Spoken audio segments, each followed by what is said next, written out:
வாசல் முன்னாடி மாயாண்டியோட பைக் வந்து நிக்கிற சத்தம் கேக்குது.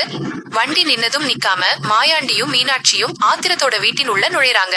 நடுவீட்ல பூங்குடி ரொம்ப அமைதியா தன் மனசுக்குள்ள இருக்கிற வலியை எல்லாம் மறைச்சுக்கிட்டு சமையல் செஞ்சுக்கிட்டு இருக்கா. அதை பார்த்ததும் மீனாட்சிக்கு தலைக்கேறுது கோபம். சிங்கம் போல பாய்ஞ்சு போய் பூங்குடி முன்னாடி நிக்கிறா. ஏண்டி, என்னடி திமிரு உனக்கு?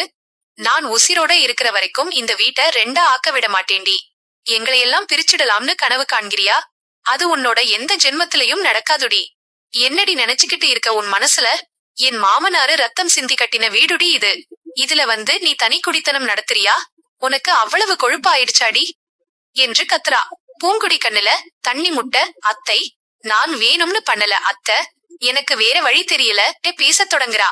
ஆனா மீனாட்சி அவ பேசுறதை கேட்கிற நிலைமையில இல்லை.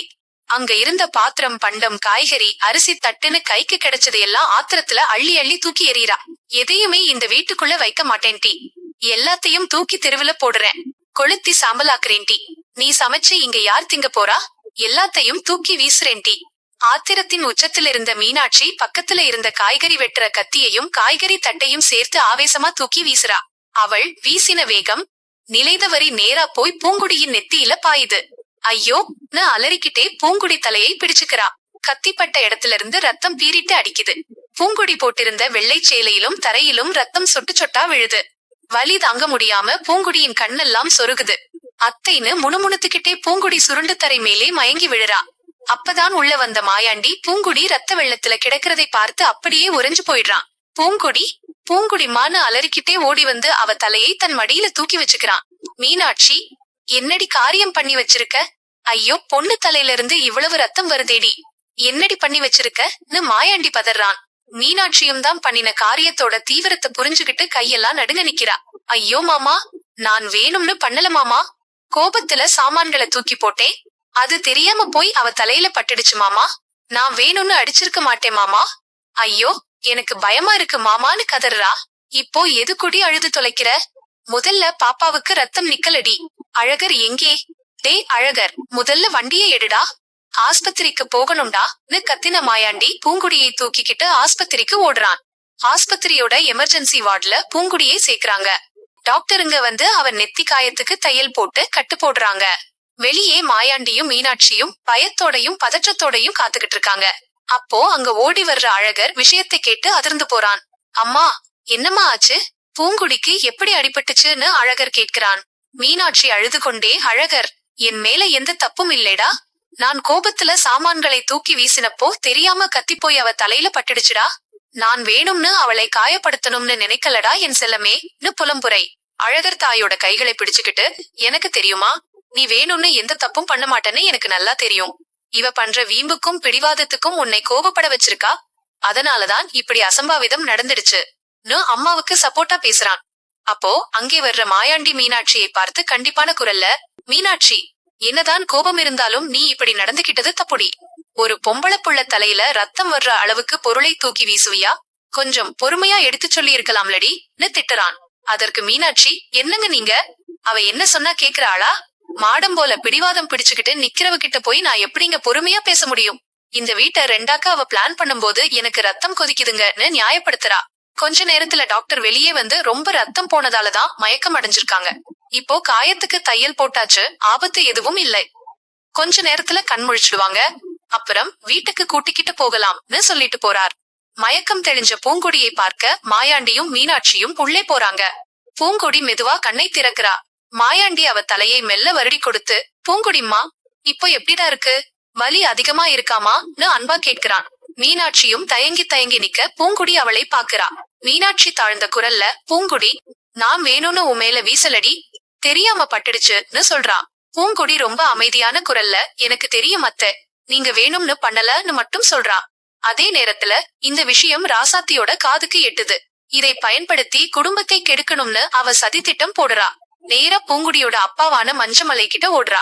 அண்ணே, ஓடி வாங்க அண்ணே, அங்கிட்டு ஒரு பெரிய கொடுமை நடந்து போச்சு அண்ணேன்னு போலி பதற்றத்தோட கத்ரா ராசாத்தி. மஞ்சமலை பதறிப்போய், என்னடா ராசாத்தி, என்னாச்சு? பூங்குடிக்கு எதுவும் பிரச்சனை இல்லையேன்னு கேட்கிறார்.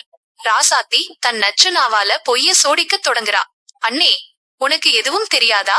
என் பொண்ணு அங்க ஒரு கப் டீ கூட கிடைக்காம கஷ்டப்படுதேன்னுதான். நான் போய் அடுப்பும் காய்கறியும் வாங்கி கொடுத்தேன் அண்ணே. ஆனா அந்த மாயாண்டி பொண்டாட்டி மீனாட்சி என்ன பண்ணிருக்கா தெரியுமா? என் வீட்டை பிரிக்க பார்க்கிறியாடின்னு சொல்லி நம்ம பூங்குடியை கத்தியால தலையிலேயே வெட்டிட்டா அண்ணே. ரத்தம் சொட்டு சொட்டா போய் இப்போ ஆஸ்பத்திரியில போன மாதிரி கிடக்கா அண்ணே உங்க பொண்ணு. இந்த வார்த்தையை கேட்டதும் மஞ்சமலையோட கண்ணெல்லாம் சிவக்குது, உடம்பெல்லாம் ஆத்திரத்துல நடுங்குது. என்னடி சொல்ற? என் பொண்ணை வெட்டுற அளவுக்கு அவளுக்கு தைரியம் வந்துடுச்சா? என் புள்ளைய அந்த வீட்ல வச்சு கொடுமைப்படுத்துறாங்களா? அவங்களை சும்மா விடமாட்டேன்டி. என் பொண்ணு மேல கைய வச்ச ஒருத்தனையும் நான் உசிரோட விடமாட்டேன்னு கர்ஜிக்கிறாரு மஞ்சமலை. பக்கத்துல இருந்த பேச்சு குறுக்க வந்து, அண்ணே இருங்க அண்ணே, மீனாட்சி அண்ணி அப்படிப்பட்ட ஆள் கிடையாது. ஏதோ தப்பு நடந்திருக்கு, அவசரப்பட்டு எந்த முடிவும் எடுக்காதீங்கன்னு சமாதானப்படுத்த பாக்குறா. ஆனா மஞ்சமலை கேட்கல. மூடுடி வாயை, உன் அன்னைக்கு சப்போர்ட் பண்ணாத. என் பொண்ணு உயிருக்கு போராடுது, நீ எனக்கு புத்தி சொல்றியா? அவங்களை சும்மா விட்டா என் பொண்ணு கொன்னே போட்டுருவாங்க. இப்போவே போய் கமிஷனர் ஆபீஸ்லயும் போலீஸ் ஸ்டேஷன்லயும் கம்ப்ளைண்ட் கொடுக்கிறேன். அத்தனை பேரையும் தூக்கி உள்ள தள்ளுறேன்டான்னு ஆவேசமா கிளம்புறாரு. மஞ்சமலை நேரா போலீஸ் ஸ்டேஷனுக்கு போறாரு. அங்கே இருந்த பெண் இன்ஸ்பெக்டர் கிட்ட ஆவேசமும் கண்ணீருமா கத்துறாரு. மேடம், என் பொண்ணை அவ பூந்த வீட்ல வச்சு சித்திரவதை பண்றாங்க மேடம். குடிக்க ஒரு கப் டீ கூட கொடுக்காம கொடுமைப்படுத்துறாங்க. அதை தட்டி கேட்டதுக்கு அவ மாமனார் மாயாண்டி, மாமியார் மீனாட்சி, புருஷன் அழகர் 3 பேரும் சேர்ந்து என் பொண்ணை கொல்ற நோக்கத்தோட கத்தியால தலையில வெட்டிட்டாங்க மேடம். இப்போ என் பொண்ணு ரத்த வெள்ளத்துல ஆஸ்பத்திரியில கிடக்கா. அவனுங்களை சும்மா விடாதீங்க மேடம். உடனே கைது பண்ணி ஜெயில தள்ளுங்க மேடம்னு மஞ்சமலை கதறாரு. இன்ஸ்பெக்டர் நிலைமையை புரிஞ்சுகிட்டு, பெரியவரே நீங்க பயப்படாதீங்க, நாங்க இப்போவே போய் விசாரணை நடத்துறோம். தப்பு பண்ணி இருந்தா யாரா இருந்தாலும் கைது பண்றோம்னு சொல்றாங்க. ஆஸ்பத்திரியில இருந்து பூங்குடிய கூட்டிக்கிட்டு மாயாண்டியும் குடும்பமும் வீட்டுக்கு வர்றாங்க. பூங்குடி தலையில பெரிய கட்டு போடப்பட்டிருக்கு. அப்போ போலீஸ் ஜீப் சைரன் சத்தம் கேக்குது. மஞ்சமலையோட போலீஸ்காரங்க வீட்டுக்குள்ள அதிரடியா நுழையறாங்க. இதை பார்த்த மாயாண்டியும் மீனாட்சியும் அதிர்ச்சியில உறைஞ்சு போறாங்க. இன்ஸ்பெக்டர் கம்பீரமான குரல்ல, யாரு இங்க மீனாட்சி? மாயாண்டி யாரு? அழகர் யாருன்னு கேட்கிறாங்க. மாயாண்டி பயந்துகிட்டே முன்னாடி வந்து, நான் தான் மேடம் மாயாண்டி, இது என் மனைவி மீனாட்சி, இது என் மகன் அழகர். என்ன மேடம் ஆச்சு, எதுக்கு போலீஸோட வந்திருக்கீங்கன்னு கேக்குறான். இன்ஸ்பெக்டர் கோபமா, உங்க மேல பூங்குடியோட அப்பா மஞ்சமலை புகார் கொடுத்திருக்காரு. பொண்ணை வரதட்சணை கேட்டு கொடுமைப்படுத்துறது, சாப்பாடு கூட போடாம சித்திரவதை பண்றது, போதாதான்னு கத்தியால வெட்டி கொலை முயற்சி பண்ணிருக்கீங்கன்னு கம்ப்ளைண்ட். மாமியார் மீனாட்சியை உடனே அரெஸ்ட் பண்றோம்னு விலங்கை எடுக்கிறாங்க. மீனாட்சி பயத்துல மாயாண்டிக்கு பின்னாடி ஒளிஞ்சுகிட்டு, ஐயோ மேடம், நான் எந்த கொடுமையும் பண்ணல மேடம், என்னை கைது பண்ணாதீங்கன்னு அழுவுறா. மாயாண்டி கையெடுத்து கும்பிட்டு, அம்மா போலீஸ் மேடம், நாங்க அப்படிப்பட்டவங்க இல்லைங்க, யாரோ உங்கள்ட்ட தப்பா சொல்லிருக்காங்க மேடம், நாங்க என் மருமகளை மகளாட்டம்தான் பார்த்துக்கிறோம்னு கதறான். இன்ஸ்பெக்டர், யாரோ தப்பா சொல்லல, பொண்ணோட அப்பா தான் நேர்ல வந்து கம்ப்ளைண்ட் கொடுத்திருக்காரு. பொண்ணு எங்க, அவகிட்ட நாங்க பேசணும்னு சொல்றாங்க. அப்போ உள்ளிருந்து பூங்குடி மெதுவா நடந்து வெளியே வர்றா. தலையில கட்டோட பலவீனமா நின்ன தன் மகளை பார்த்ததும் மஞ்சமலைக்கு கண்ணெல்லாம் கலங்குது. இன்ஸ்பெக்டர் பூங்குடி கிட்ட போய், அம்மா பூங்குடி, பயப்படாம சொல்லுமா, உன் மாமியார் மீனாட்சியும் மாமனாரும் புருஷனும் சேர்ந்து உன்னை அடிச்சு கொடுமைப்படுத்தினாங்களா? இந்த காயம் அவங்க கத்தியால வெட்டினதால வந்ததுதானே? உண்மைய சொல்லுமா, நாங்க அவங்களை அரெஸ்ட் பண்றோம்னு கேக்குறாங்க. அந்த இடமே அமைதியாகுது. மாயாண்டி, மீனாட்சி, அழகர் 3 பேரும் பயத்தோட பூங்குடியையே பாக்குறாங்க. மஞ்சமலை, சொல்லுத்தா, பயப்படாம உண்மைய சொல்லுன்னு கத்துறாரு. பூங்குடி தன் மாமியார் மீனாட்சியை பாக்குறா. மீனாட்சியோட கண்ணுல இருந்த பயமும் குடும்பம் அழிஞ்சிடுமோங்கிற ஏக்கம் பூங்குடி மனச உருக்குது. தன் புருஷன் அழகரோட வாழ்க்கையும் நினைவுக்கு வருது. பூங்குடி பெருமூச்சு விட்டுட்டு இன்ஸ்பெக்டரை பார்த்து தெளிவான குரல்ல பேசுறா.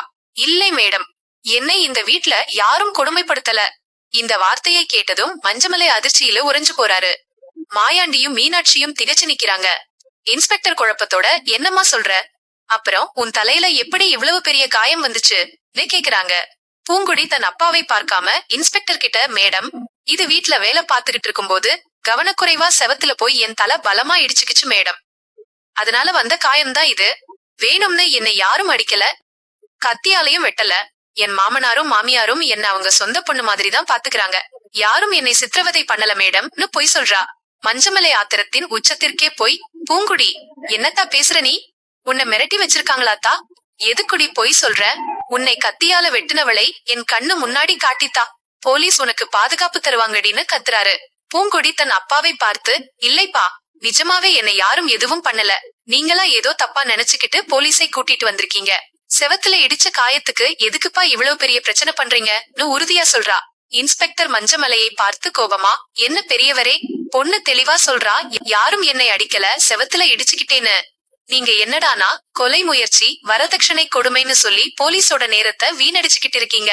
இன்னொரு முறை இப்படி பொய்யான புகார் கொடுத்து போலீஸை அலைய வச்சீங்கன்னா உங்க மேல கேஸ் போட வேண்டி வரும்னு எச்சரிச்சுட்டு கிளம்புறாங்க. போலீஸ் வண்டி கிளம்புனதும் மஞ்சமலை பூங்குடி பக்கத்துல ஓடி வந்து அவ கையை பிடிச்சுக்கிறாரு. ஏண்டா பூங்குடி இப்படி பண்ணின? உன்னை இந்த வீட்ல வச்சு சித்திரவதை பண்றாங்கன்னு தெரிஞ்சுதான் உன்னை காப்பாத்த வந்தேன். நீ ஏண்டி அந்த மீனாட்சியை உன்னோட பொய்யால காப்பாத்தின? உனக்கு எதுக்குடி இந்த தேவையில்லாத தியாகம்னு கண்ணீர் விட்டு அழுவுறாரு. பூங்குடி தன் அப்பாவோட கண்ணீரை துடைச்சு விட்டு, அப்பா, இது என் குடும்பம்பா. இவங்க என் மாமனார் மாமியார். தெரியாம நடந்த ஒரு விஷயத்துக்காக அவங்கள ஜெயிலுக்கு அனுப்பினா அதுக்கப்புறம் நான் எப்படிப்பா இந்த வீட்ல நிம்மதியா வாழ முடியும்? என்ன பத்தி கவலைப்படாதீங்கப்பா, நான் பாத்துக்கிறேன், நீங்க வீட்டுக்கு கிளம்புங்கப்பான்னு சமாதானம் சொல்றா. மஞ்சமலை மாயாண்டியை பார்த்து எச்சரிக்கிற குரல்ல, மாயாண்டி, என் பொண்ணு தாராள மனசோட உங்களை காப்பாத்தி இருக்கா. ஆனா ஞாபகம் வச்சுக்கோங்க, இனிமே என் பொண்ணு கண்ணுல ஒரு சொட்டு கண்ணீர் வந்தாலும் இந்த மஞ்சமலை சும்மா இருக்க மாட்டேன். எவனா இருந்தாலும் வெட்டி போட்டுட்டு ஜெயிலுக்கு போவேன்னு சொல்லிட்டு ஆத்திரமா கிளம்புறாரு. மஞ்சமலை போனதும் வீடே அமைதியாகுது. மீனாட்சி மெதுவா பூங்குடி பக்கத்துல வர்றா. அவ கண்ணுல இருந்து தண்ணி கொட்டுது. தான் கத்திய வீசியும் தன் மேல பழிவராம இருக்க போலீஸ்கிட்டயே பொய் சொல்லி தன்னை காப்பாத்தின பூங்குடியோட குணத்தை பார்த்து மீனாட்சி கூனி குறுகி போறா. மாயாண்டி பூங்குடியை பார்த்து, பூங்குடிமா, எங்களை மன்னிச்சிடுமா, உன்னை நாங்க எவ்வளவோ தூற்றி பேசினோம், ஆனா இன்னைக்கு எங்க குடும்பத்தோட மானத்தையும் என் பொண்டாட்டியோட ஜெயில் தண்டனையையும் நீ ஒரு வார்த்தையில காப்பாத்திட்டடா. நீ வெறும் மனுஷி இல்லம்மா, இந்த வீட்டை காப்பாத்த வந்த தெய்வம்தான்னு கண்கலங்கி பேசுறான். பூங்குடி தலையில கட்டோட தன் மாமனார் மாமியாரை பார்த்து லேசா சிரிக்கிறா. அந்த புன்னகையில மீனாட்சியோட அகந்தை மொத்தமா அழிஞ்சு போகுது.